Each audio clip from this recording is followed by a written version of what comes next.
Hi, my name is Liz Pekas, and my project is titled Impacts of Impaired Microcirculatory Function on Skeletal Muscle Mitochondrial Function in Peripheral Artery Disease. I will go through some brief background information, the purpose of the study, methods, results, study conclusions, and future direction. Peripheral artery disease, or PAD, is an atherosclerotic disease that produces progressive narrowing and occlusion of the arteries in the legs, so this is due to plaque buildup. And PAD manifests most commonly as leg pain with difficulty walking, otherwise known as intermittent claudication. But in the more severe form, PAD can manifest as foot ulcers, ultimately requiring the need for major limb amputations. Nearly 200 million people are affected by PAD worldwide. However, the pathological processes and mechanisms underlying PAD are not well understood. The mitochondria are key players in several cellular processes, so these include energy production, redox homeostasis, and apoptosis, to name a few. However, in PAD, patients with PAD demonstrate significant skeletal muscle mitochondrial dysfunction and skeletal muscle damage. So Dr. Pepinos' group demonstrated that patients with PAD have significantly attenuated mitochondrial respiratory function in the skeletal muscle compared to age and BMI matched healthy controls.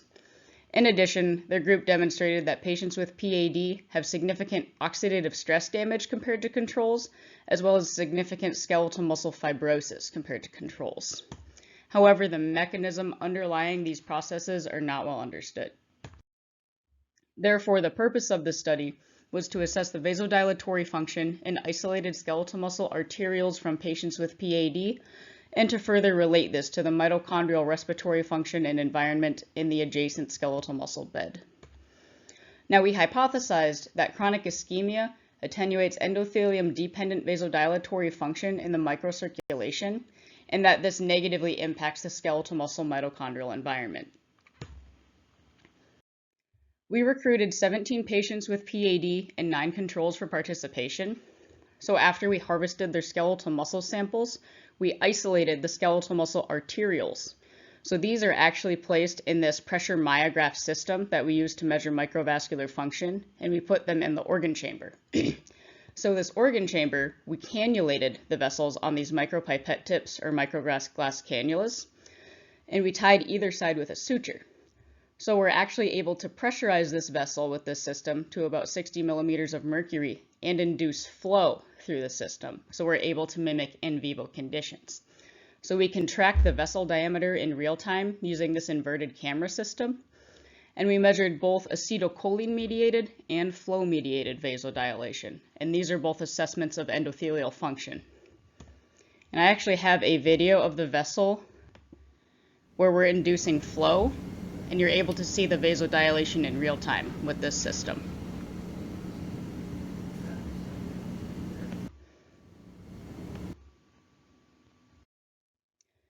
For mitochondrial function, we used high-resolution respirometry to measure the function of the mitochondria in the skeletal muscle samples. So we used the permeabilized fiber method. And we performed this by putting the skeletal muscle samples in these chambers in this respirometer. And we used several different substrates and inhibitors to either stimulate or inhibit function of the complexes along the electron transport chain. And we're able to monitor the oxygen consumption rate in real time. So we take this oxygen consumption and we normalize it to the tissue wet weight in order to calculate physiological respiration.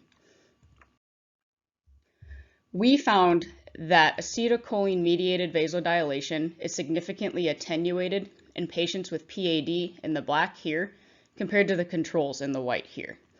In addition, we found that flow-mediated vasodilation is significantly attenuated in patients with PAD compared to the healthy controls.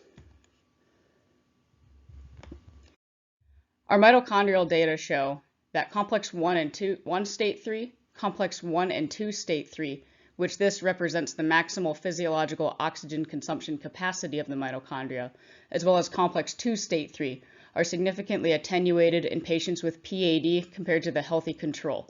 So this may suggest that the skeletal muscle mitochondria in PAD lack adequate oxygen consumption capacity.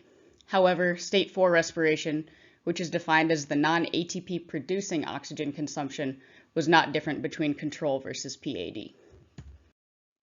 Interestingly, the complex 1 and 2 state 3 respiratory function of the skeletal muscle, as well as maximal vasodilation to acetylcholine, showed a moderate to strong positive relationship.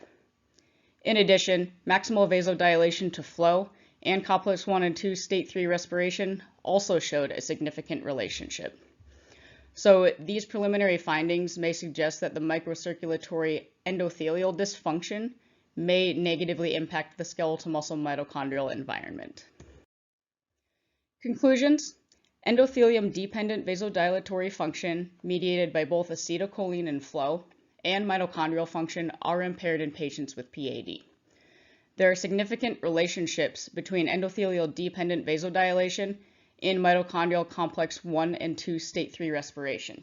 So this may suggest that the microcirculatory dysfunction we see in PAD may negatively impact that skeletal muscle mitochondrial environment. For future direction, our group is currently performing protein expression analyses by Western blot, looking at the mitochondrial complexes. And we've also started analysis of the vascular mitochondrial function specific to the vascular smooth muscle. And we're also looking at the contribution of mitochondrial derived reactive oxygen species production on the microenvironment in PAD. I would like to acknowledge our funding sources, Dr. Park in the Vascular Research Lab, and I am happy to take any questions.